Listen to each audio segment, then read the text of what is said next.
இவங்களுக்கு வந்து குழந்தைங்க இல்லாதனால இந்த மாதிரி ஒரு அஃபேர் வந்ததுன்னு கூட நம்மளால் நினைக்க முடியாது.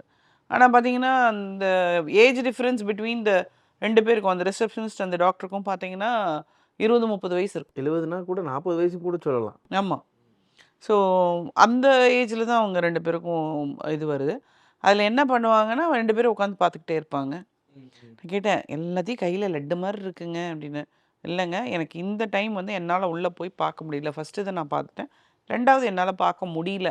பட் ஆனால் இவங்க எங்கே மீட் பண்ணுறாங்கன்றது முதற்கொண்டு உள்ளே தான் பார்க்க முடியாது, பட் எங்கே மீட் பண்ணுறாங்கிறது முதற்கொண்டு என்னால் உங்களுக்கு சொல்ல முடியும். I need proof, I need evidence. நான் கேட்டேன், எவிடன்ஸ் வச்சு நீங்கள் அடுத்து என்ன பண்ண போகிறீங்க? No, he is very clever that he doesn't want to be exposed in the media. மீடியாவில் அந்த ஹாஸ்பிட்டலில் இருக்கவங்களுக்கே, அவங்க ஃப்ரெண்ட் சர்க்கிள்களே கூட தெரியக்கூடாது அப்படின்னு நினைக்கிறாங்க.